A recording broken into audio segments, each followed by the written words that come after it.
Maaelujutud.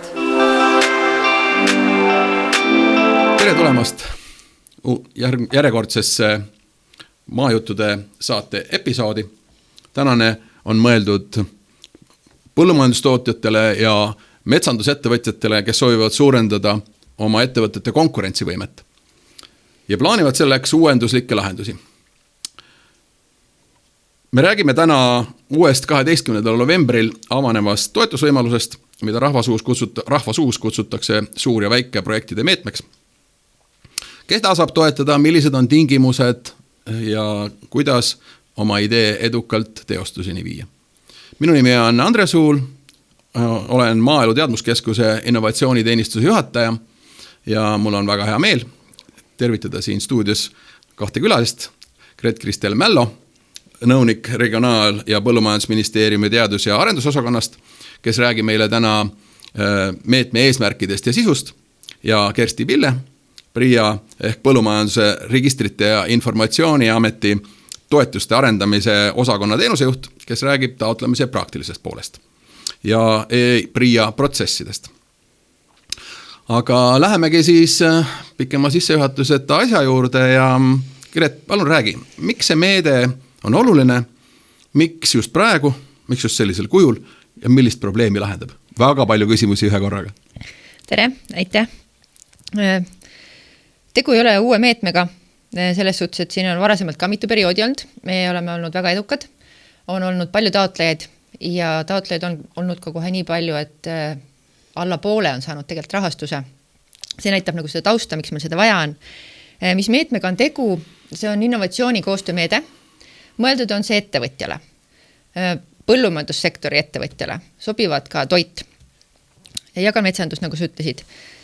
Eesmärk on kaasata teadlasi innovatsiooni tegemisse ja just selle mõttega, et mida ettevõttel endal, mis teadmisi ei ole, et ta siis kaasab teadlase ja saab katsetada, siis kas teha uuringuid, mis aitaksid selle ettevõtte enda konkurentsivõimet tõsta. Et kõik uuenduslikud ideed, mõtted, alati ei pea ka kõige uuem olema, võib olla see, mis on mujal katsetatud, aga näiteks meil on katsetamata või see ettevõtte arvab, et tema jaoks on. Et põhimõtteliselt siis rahastamine ettevõtte innovatsiooni tegevuste jaoks koos teadlasega.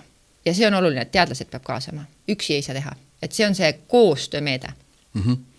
Ja lähemegi siis eesmärkidelt sisuliste ootuste juurde, et millist innovatsiooni sellest meetmest oodatakse õigemini selle meetme kaudu tehtud projektidest? Kõige tähtsam on just ettevõtte enda see konkurentsivõime tõst. Et see on see, mida tegelikult riik ootab ja mille jaoks rahastus on. Et igal ettevõttel on oma probleemid, et meie see skaala on väga lai. Et kui me võtame mullast kuni jogurtini välja, siis need teemad, mis seal võivad tulla, et see on täpselt rätsepa lahendus tegelikult sellele ettevõttele, mida tema vajab, et kas ta vajab seal tootearendust, kas ta vajab mingit digilahendusi, et mis tema vajab. Kõige tähtsam on see, et see sobituks sellele ettevõttele ja et selle ettevõtte silmad selles suhtes säraksid, et tal on seda vaja, et oma konkurentsivõimet tõsta. Muidugi see peab olema ka ressursi tõhus, keskkonnasäästik, aga need on juba tänapäeval tegelikult sellised dogmad, et ilma nendeta nagunii meil ettevõtted ei toimeta, et selles suhtes see on elementaarne. Ei saa ka pangast laenu, eks ole? Ei saa, jah. Aga lähme võib-olla, Kersti, selle juurde, mida PRIA teeb protsessis teisiti, et taotlejal oleks seekord lihtsam? Seekord on siis niimoodi, et novembris avanevast taotlusvoorust on võimalik toetustaatlusi esitada e-PRIAs, et varasemalt seda võimalik teha ei olnud, et kõik oma toetustaatlused tuli esitada meili peale, aga sellel aastal siis saab seda e-PRIAs teha, et meil on ka olemas juhendid, kuidas siis nii PRIA kodulehel kui ka tegelikult konkreetse meetme juures e-PRIAs on juhend detailselt kirjeldatud, et kuidas siis toetustaatluse protsess toimub, et kui lähete e-PRIAsse, siis on seal taotlemine, valite siis esita toetustaatlus ning rippmenüüst valite konkreetse taotluse ja avaneb siis taotluse andmed, mida siis sisestada sinna taotlusele. Ja muidugi on see, et kui olete juba taotluse ära esitanud ja tuleb meelde, et oi, ma unustasin midagi esitamata või jätsin mõne dokumendi esitamata või eesmärk ei olnud kõige paremini sõnastatud, siis on võimalik terve taotlusperioodi jooksul kuni 14. jaanuarini 2026 südaööni esitada siis ka muudatustaotlusi, et e-PRIA-sse lähete, sealt on võimalik siis otsida oma toetustaotlus ülesse, esita muudatustaotlus ja avaneb siis kõik väljad, mida saab siis muuta ja dokumente lisada. Ja lisaks siis veel, et kui taotlete toetust esmakordselt, et ei ole varasemalt PRIA-st üldse toetust taotlenud, siis tuleb ennast registreerida PRIA kliendiks ja samamoodi on olemas juhend vastava meetme PRIA kodulehel, vastava meetme lehel siis olemas kõik viited. Ja, no väga tore, et innovatsioon siis ka avalikus sektoris klientidele lihtsamaks, et elu teha. Mida sellisel praeguse uues taotlusvoorus siis võiksime öelda raha kohta, kui suur on kogumaht ja kas on plaanis üks või mitu taotlusvooru? Rahastuse maht on meil kokku nii-öelda 3 toetuse peale. Täna me räägime suur ja väike projektide toetusest, aga tegelikult meil on ka arendusosak, mis on selline pisem tasku, sellest me praegu ei räägi. Kogu selle meetme peale, mis on innovatsiooni koostöö, on meil 15 miljonit. Sellel nii-öelda sügisel siis nendes voorudes me jagame ära väike- ja suurprojektide raha niimoodi, et kõik suurprojektid, meil on 6,4 miljonit selle jaoks ja väike projektides siis pooled, et 3,5 miljonit. Et nii-öelda 10 projekti. Et see sõltub, kuna meil on rahastus on nii, et kuni võib taotleda, et meil ei ole nagu sellist summat, mille taotleja peab, et täpselt nii-öelda tema enda vabal valikul. Ja nii-öelda see, mis meil nüüd jääke jääb, siis järgmine või ülejärgmine aasta on plaanis siis järgmine voor. Aga mitte enam suurprojektidele, et suurprojektide nii-öelda raha me paneme seekord kõik vooru ära. Et siis väikeprojektide jaoks siis keegi, kes täna võib olla päris valmis, ei ole oma ideega, võib loota, et väikeprojektist järgmisel aastal siis saab taotleda? Järgmisel või ülejärgmisel. Me ei ole veel seda täpselt nagu lukku pannud. Et eks see sõltub nii-öelda sellest raha kasutusest ja kui palju praegu projekte tuleb. Aga jah, see nii-öelda praegu on nii plaanitud, et ülejärgmine aasta saaks veel taotleda. Ja Kersti rakendusüksusena, kui me räägime nüüd projekti tasandist, et ühe projekti kohta, milline on toetusmäär ja kuidas on protsentidega kogumaksumusest? Väikeprojektide puhul on siis ühe projekti maksumus või toetatav toetus, mida makstakse on 350 000 ja suurprojektidel siis 800 000 ning mõlemal nii suurel kui väikesel projektil on toetuse määr 80%, et 20% siis jääb taotleja oma osaluseks. Ja siit siis, kui kuulaja mõtleb, et okei, et kas mina võiksin olla see abikõlbelik taotleja või kas mulle ka raha jagatakse või kuidas see praegu mõeldud on, Gret, et kes on sihtrühmad ja milliseid tegevusi toetatakse?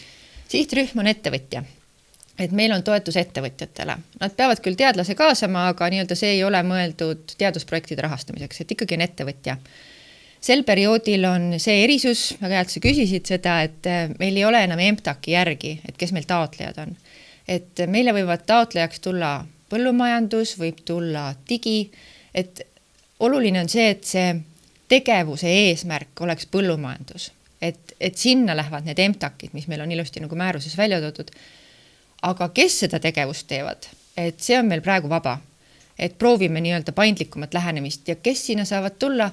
Kõik ettevõtjad, kellel on nii-öelda oma idee, mida nad tahavad katsetada, mõelda, nad saavad ise valida, kas nad tulevad siis Kersti räägitud nendesse väikestesse projektidesse, kus on kuni 350 000, aga sealt võib vabalt ka 100 000 taotleda, 50 000, täpselt nii, kuidas ettevõttel endal vaja on. Ja siis on suurprojektid, mis on 800 000 ja seal on nüüd üks tingimus, et seal peab olema vähemalt 3 eraldiseisvat ettevõtet, et natuke sellist laiema pintset ühistulist asja proovida, aga nad ei pea olema kõik kanakasvatajad või kõik kapsakasvatajad, et see on täpselt see, et võib tulla samamoodi digifirma, keda parajasti nii-öelda vaja kaasata on. Et tundub selles suhtes päris paindlik, et ettevõtte saab enda järgi valida, mida ta teha tahab. Et tõesti, et kas ta tahab oma kapsaga toimetada, kas ta tahab jogurtiga toimetada, on tal lehmadega midagi, on tal söötmisega, kas ta tegeleb mullaga, külvamisega, et tegelikult kõik need teemad on teretulnud, aga just see, et ettevõtte vajadus. Eks kaks asja siis, mis uuesti siit üle korrata, et esimene asi, mis on seekord teistmoodi, on see, et ükskõik milline ettevõte võib tulla taotlema, juhul kui see teenib nüüd põllumehe huve. Seda esiteks ja teiseks, see ei pea ju küsima täissummat, eks ole, see on piir, see 800 või 350, eks ole, käime sellega uuesti üle, et muidu tekib tunne, et kui mul on väiksem summa, siis nagu, et see, no teinekord on ka nii, et on ju miinimum lävend, et pead sinna ulatuma ja kui ei ulatu, siis ei saa. Aga lähme ka selle juurde, et mis on selged välistused, mida ei toetata? Kas on? Jaa, on. Meil ikka välistusi on ka. Ega päris nii lihtne ei ole, et me ei toeta kindlasti eraldi nii-öelda teadusprojekte. Et kui on ainult teadlase projekt, kas siis alusteaduseid, kus puudub praktiline kasu ettevõtja jaoks, siis need on meie jaoks mitte sobilikud. Ehk siis rakendus?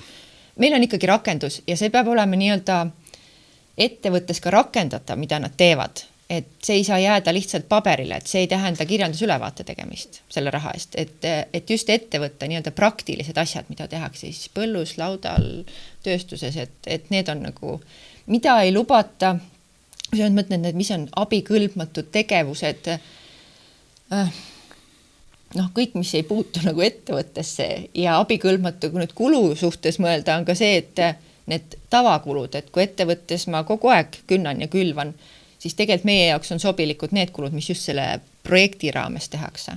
Ehk siis nagu jah, sa ütlesidki juba, et ettevõtted peab see teenima, mis tähendab siis, et alusteadused ei ole siit abikõlbulikud, eks ju? Ei.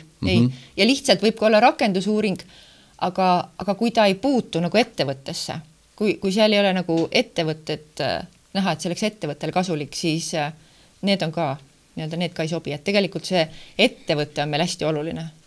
Ettevõtte kasu.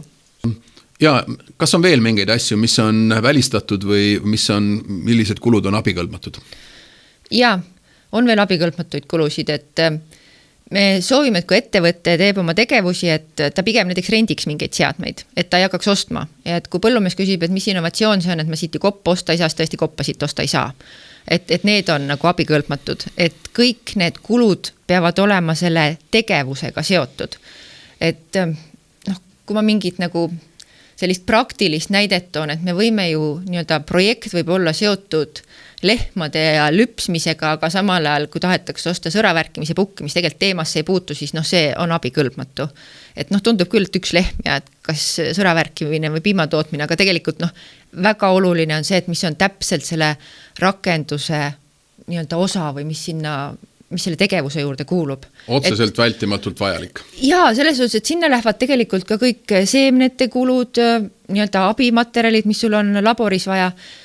Mida me ka ei toeta, on ju nii-öelda sisustuse ostmine selline asi, aga seemned siis selle juhul konkreetselt nende katsepõldudeks? Jaa, täpselt katsepõldudeks, mitte see, et mis on terveks nii-öelda ettevõtte tegevuseks vaja, vaid just selle katse jaoks vajalikud kulud. Samamoodi on kõik nii-öelda reaktiivid, mida läheb vaja laborites, et kõik uuringutega seotud kulud. Ja need on mõlemal nii ettevõttel kui ka siis innovatsioonipartneril, kelleks on teadus-arendusasutus. Et ka nende puhul on see, et mis on selle projekti jaoks vajalikud kulud. Et need on abikõlblikud, mitte siis kogu ülikooli kulud. Ja, nüüd jõuame inimeste juurde, ühtegi ägedat projekti ei tehta hea tiimita. Et Kersti, milline meeskond peaks olema heal taotlejal? Millised rollid ja kompetentsid peaksid olema kaetud? Taotleja peab innovatsiooniprojekti elluviimise kaasama teadus- ja arendusasutuse. Siis see on võimalik kaasata ka eksperte, ehk siis insenere, teadlasi, nõustajaid või siis pädevaid töötajaid. Et ilma pädeva meeskonnata ei ole võimalik seda teha, et need peavad olema konkreetses valdkonnas, mida siis innovatsiooniprojektiga ellu tahetakse viima hakata, vastav pädevus.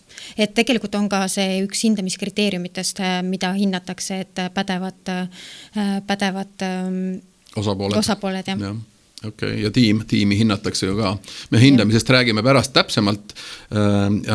Vahepeal, Gret, sinule, et toetust antakse Euroopa innovatsioonipartnerluse ehk lühendina EIP-Agri tegevusrühma projektidele. Et ole hea, seleta natuke lahti, et mis see EIP-Agri tähendab? Et kuulajad kõik ei pruugi teada. Jaa, väga hea küsimus, sellega tekib pidevalt segadust. See on juba 3. periood, kus meil segadus sellega tekib. Euroopa innovatsioonipartnerlused, tegelikult kõik need toetused, mis täna on nagu ka räägitud, ka see arendusosak, samamoodi suur- ja väikeprojektid, need on Euroopa innovatsioonipartnerluse projektid, ehk siis EIP projektid. See tähendab, et teevad koostööd 2 osapoolt, ettevõtja ja teadlane. Ja täpselt nii palju ongi. Ja nemad kokku ongi EIP. EIP võib olla see, kui sul on riigisisene, kõik meie projektid tegelikult, kuna nad ei saa teha ilma teadlastega. Mis siit erisus, mis võib segamini jääda, et meil on võimalus teha ka nii-öelda piiride üleseid projekte.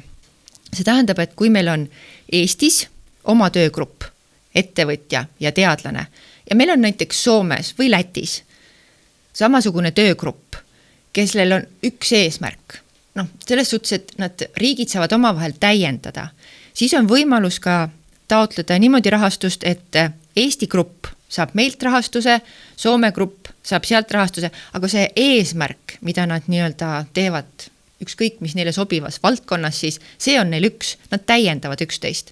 Ja kogu selle projekti jooksul juba alguses, seal peab olema see koos otsustamine, koos tegemine, et see ei tähenda, et nüüd nagu keegi kelleltki teenust sisse ostab, et põhimõtteliselt üks väike grupp Eestis, üks väike grupp Soomes, tahavad ühte asja ajada, nad saavad seda koos teha.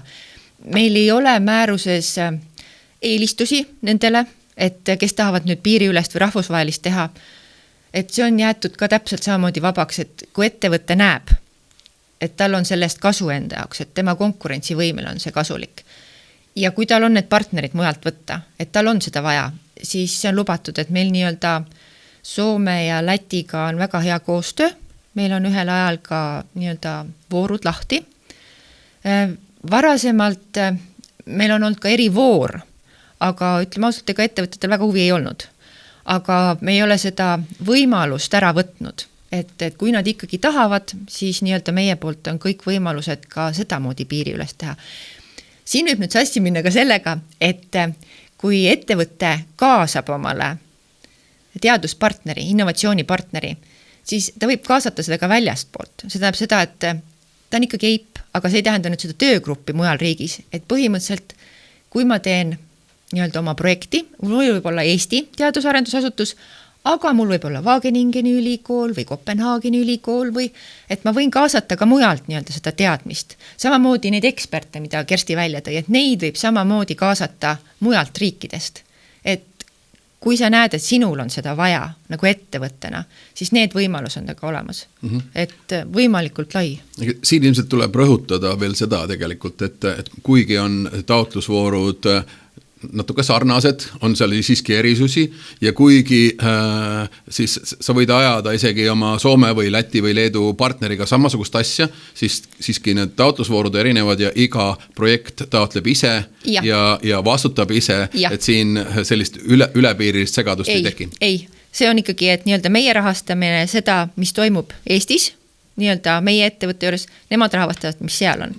See nüüd ei tähenda seda, et kui mul Eesti projektis osaleb nüüd välis keegi ekspert või teadlane, et tema siis on abikõlbmatu, kuna ta teeb neid tegevusi siin ja meie ettevõtte jaoks, et see on jälle erijuhtum. Aga tõesti, need asjad on kõik nii-öelda võimalikud vastavalt sellele, kuidas ettevõtte seda enda jaoks nagu kõige paremani näeb. Jah, me need küsimused nüüd käsitlesime, et kellele raha antakse, kui palju raha antakse ja miks raha antakse, aga räägime nüüd edasi sellest, et kuidas siis see taotlemine peaks toimuma, kuidas toimub hindamine ja elluviimine. Et Grete, et võib-olla alustad, et me abikõlgelikest kuludest nagu rääkisime näidetest ka, aga mida tohib eelarvesse panna, mida mitte ja võib-olla, et millal kasutatakse üldkulu ja võib-olla need küsimused lahti rääkida. Eelarvesse tuleb panna täpselt see, mida sa teha tahad. Selles suhtes, et miks see projekt, nii-öelda meie taotlused ongi natuke erilised, et meil tehakse koostööd teadlasega ja see tähendab seda, et juba ennem kui taotlema tullakse, ollakse koostööd teinud. See tähendabki seda, et see projekti eesmärgid, plaanid, meeskond, eelarve, ajaraam, kõik on juba nii-öelda omavahel läbi räägitud ja paika pandud. Et innovatsioonipartnerid meil ei hangita. Meil on Eestis teisi meetmeid, kus seda hangitakse, et siin võib tekkida natukene segadust. Kõige tähtsam ongi see, et mis on selle ettevõtte kasum, kus tema endale näeb seda, see peab nagu kirjas olema ja mida siis teha tahetakse, see peab samamoodi olema nii-öelda kirja pandud. Kui sa mõtled, et peaks nagu hindamiste juurde edasi minema, siis ma kindlasti soovitan kõikidel, kes hakkavad taotlusi tegema, vaadata seda määruse lisa, kus on hindamiskriteeriumid täpselt välja toodud. Et selle järgi nagu näpuga järge hoida, et kõik asjad saaks kirja, sest et tihti juhtub seda, et sul ettevõttena, sul endal on peas kõik olemas ja eriti kui sa juba teadlastega koostööd teed, et sul nagu see projektiplaan on, aga et kõik kirja saaks. Et mitte midagi jääks kirja panemata ja sel juhul on ka väga hea see võimalus, mis Kersti ütles, et sa saad seda kõike veel muuta, ennem kui see lõpptärmin kukub, et kui ikkagi tuleb veel meelde, et võt seda peaks veel täiendama, siis seda kindlasti teha.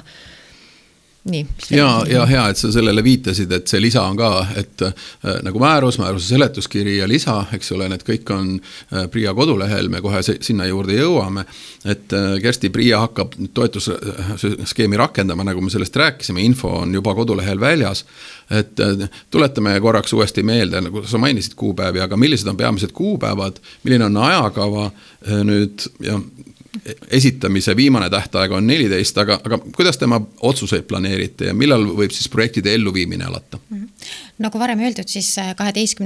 novembrist käesoleval aastal taotlusvoor lahti läheb kuni 14. jaanuarini 2026. Peale seda siis hakkab hindamine, moodustame enne taotlusvooru algust hindamiskomisjoni, siis taotluse hinnatakse, analüüsitakse ja toetuse otsused teeme siis 75 tööpäeva jooksul, et hiljemalt 4. maiks 2026. Ja millal võib hakata ellu viima siis kohe, kui on otsus saabunud? Selles mõttes, et ellu viima võib hakata juba taotluse esitamise päevale järgnevast päevast, et siduvaid kohustusi võib võtta taotluse esitamise päevale järgnevast päevast, et ei pea ootama ära siis määramise otsust, vaid see on muidugi taotleja risk, et kas ta hakkab ennem tegema või mitte, aga võib hakata tegema siis neid otsuseid nagu taotluse esitamise päevale järgneval päeval. Lisaks te ei loeta nendeks kohustusteks koostöölepingu sõlmimist, mis on tegelikult innovatsioonipartneri ja taotleja vahel või siis taotlejate oma vahel, et koostööleping on vaja siis esitada koos toetustaatlusega. Mainisidki seda hindamist juba ja seal on hindamiskomisjonid, seal on hindamiskriteeriumid, et alati on kindlad kriteeriumid. Kuidas te olete seekord nüüd kavandanud ja millised kaalud nende hindamiskriteeriumidel on? Jah, hindamiskomisjon pannakse kokku ja kuna meie valdkond on ikkagi tõesti väga lai, et mullast jogurtini, siis kindlasti kaasame nii-öelda valdkondlikke eksperte, keda PRIA sinna nii-öelda komisjoni leiab. Et komisjon siis nii-öelda tuleb kokku ka hindama.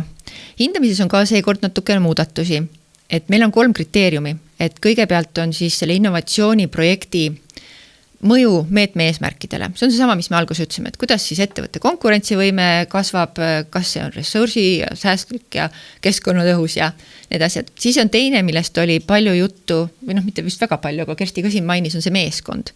Et meeskond tõesti, seda on ka varem kirjeldatud, aga et need pädevused oleks, et need oleks ka kõik nii-öelda kõik kaetud. Et see tähendab põhimõtteliselt seda, et kui ma teen projekti aianduse valdkonnas, aga mul on kaasatud ainult veterinaarid, siis nagu ei ole kõik pädevused tegelikult kaasatud.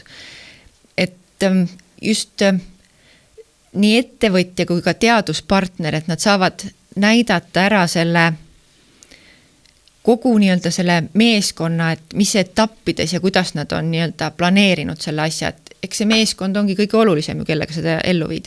See nüüd ei tähenda, et kui mul on alguses pandud meeskond paika, et see muudatusi või teha, võid ikka teha, aga meeskond on tõesti väga oluline.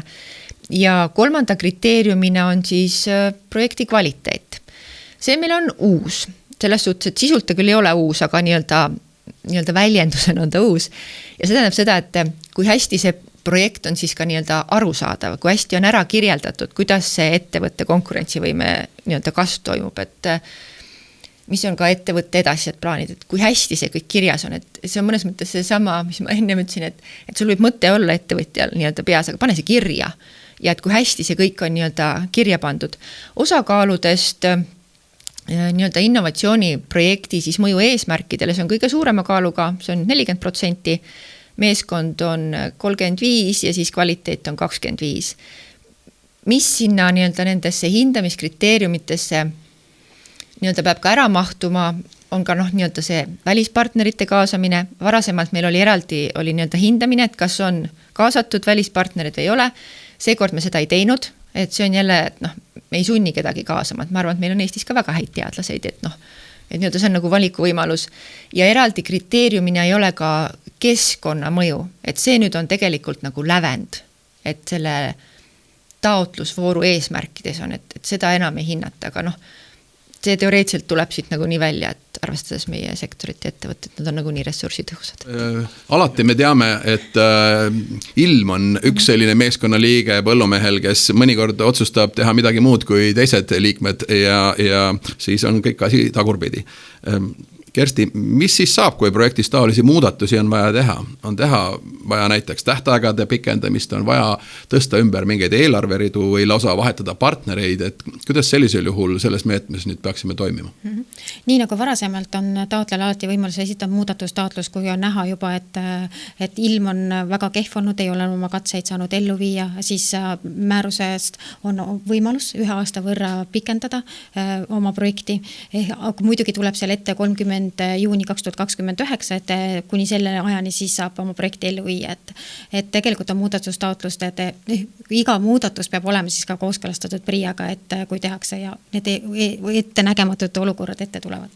Et seda on siis kõik võimalik e-PRIAs teha nüüd, et me kohe jõuame selleni, et kuidas me ja millal me seda e-PRIAt tutvustame, aga et siis meil on infopäev tulemas, me sellest ka kohe räägime, aga inimesed teevad taotlemisel ikka vigu ka, eks, et oli küll juttu natuke sellest, et sa saad muuta nii nagu valimised on meil kohe tulemas ja siis saad ümber valida mitu korda, kui sa eelvalimistel oled käinud, aga taotlemisel kuni siis taotluse esitamiseni saad muuta, aga Gret, millised on sisulised vead, et kui nüüd inimene esitab koos oma projekti meeskonnaga see projekti, mida sa oled tähele pannud, mida tasuks siin mõelda, et neid sisulisi vigu vältida? Sisulisi vigu me oleme tegelikult ka nii-öelda PRIA on ühesõnaga võtnud tagasisidet ka hindajatelt, et mis on hindajatel olnud tagasisidena kõige suuremad vead, et mida taotlejatel siis soovitada vältida. Mida ma sealt esile tooksin on nii-öelda see sõnade rohkus, et see võib olla nii hea kui halb, aga põhimõtteliselt ei ole vaja kirjutada Nobelit kirjanduses. Et nii-öelda neid algtõdesid, et see taotlus ei pea olema 80 lehekülge või 90 lehekülge. Seal peab olema lihtsalt kõik vajalik kirjas, et maht ei ole nagu oluline, et sisu on oluline. Mis vead sisu poole pealt on, et see on ka natuke selle eelnevuga läheb kokku, et ettevõtja peas on juba kõik valmis. Ta juba teab täpselt seda plaani, aga seda ei ole kirjas. Ja kui hindamiskomisjon selle nagu lauale võtab, siis tema peab vaatama seda, mis on esitatud. Et see kõik, mis tegelikult ikkagi vajalik on, et see saaks võimalikult selgelt kirja. Lihtsalt. Meeskonda me juba natukene rääkisime. Enamasti meil ei ole meeskonnaga nagu probleeme. Mida võiks võib-olla läbi mõelda siis meeskonnas juba, kui tehakse teadusarenduse asutusega koostööd, on see ajaraam. Et Kersti siin ütles selle viimase kuupäeva ära, mis meil on 29. aastal, kui meil nii-öelda periood lõpeb, aga kui ma oma projekti teen, siis mul on selle ajaraam. Et jah, me saame pikendada, see nii-öelda meeskonnaliige, kes meil on aasta, see on meil alati juures kevad, suvi, sügis, talv, aga ikkagi, et see ajaraam oleks nagu mõistlik, et tegelikult seda hindamiskomisjon ka vaatab, et kas see on tehtav selles ajaraamis. Et võib-olla kõige tähtsam ongi see, et kõik head mõtted saaksid kirja, et nad oleks väga hästi loetavad, selgelt loetavad ja et ei ole mõtet tõesti nagu selle massiga lüüa, et nagu siin sagedasti juba täna ju soovitatakse, kui me räägime innovatsioonist, et laske ChatGPT-l siis see teha lugejale mõistetavaks, et kõiki innovaatilisi vahendeid võib kasutada selles suhtes, et meil ei ole nagu ühtegi piirangut peale, et nüüd ei tohiks GPT-d kasutada või mingeid muid. Ja, aga tähtis on lihtsalt see tulemus on, sa pead ikka üle lugema ja mitte usaldama mingit nutiaru. Aga Kersti, kas mingid vormilisi vigu 1-2 on midagi välja tuua? Mida varasemast võiks tähele panna? Ega vormilisvigu tegelikult ei ole välja tuua. Tegelikult ongi see, mis Gret ka juba välja enne mainis, et need eesmärgid on väga nagu laiali valguvalt sõnastatud, ei ole sihitud.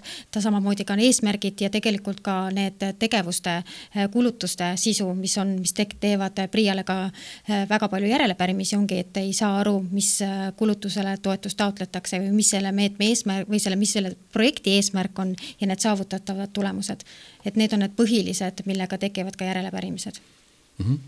Jaa, kuulge, aga hakkame vaikselt tasapisi oma tänaseid jutuotsi kokku tõmbama. Enne on veel tähtsaid teadaandeid meil ju, et meil on tulemas ka veebipõhine infopäev 11. novembril kella 1 kella 3, kus kõiki neid küsimusi, mis võivad taotlejal tekkida, küsida saab ja seda siis nagu ette rutates võiks siis öelda, et kuhu see info saata, seda saab saata kas meiliaadressile info@pria.ee või siis innoteenistusse andres.huul, metk.agri.ee, aga kõigi nende meiliaadresside pärast ei pea muretsema, me seame üles pikk.ee registreerimise keskkonnas siis või kõigi nende infopäevade keskkonnas sellise infopäeva, anname sellest kõigile teada ja sealt saab siis registreerida, sealt saate kõik need e-mailid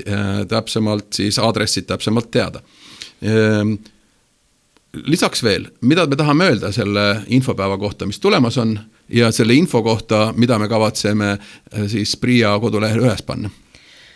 No infopäeva, sa juba tegid väga hea üleskutse, et küsimusi saata, et infopäev on küll laivis, aga mida rohkem tuleb küsimusi, seda nii-öelda taotlejale võib-olla parem ja et me saame juba ette nii-öelda neid küsimustele vastuseid leida, et soovitaks kindlasti, et lugeda määrust, võib-olla sinna juurde ka seletuskirja, vaadata järgi nii-öelda hindamiskriteeriumid, kui sellel põhjal just enda projektiga seoses tekib küsimusi, siis ükski küsimus ei ole rumal küsimus, kõike tasub küsida, et soovitaks kindlasti üle küsida.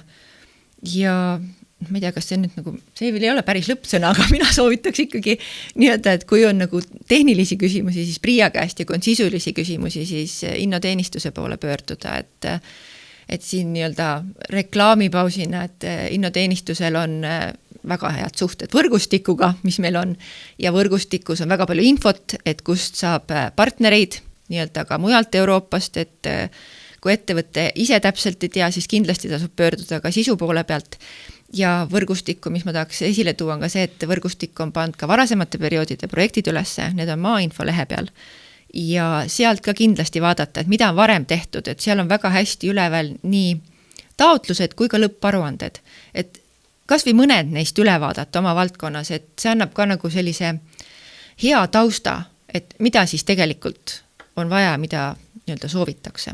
Aga et kindlasti osalege infopäeval.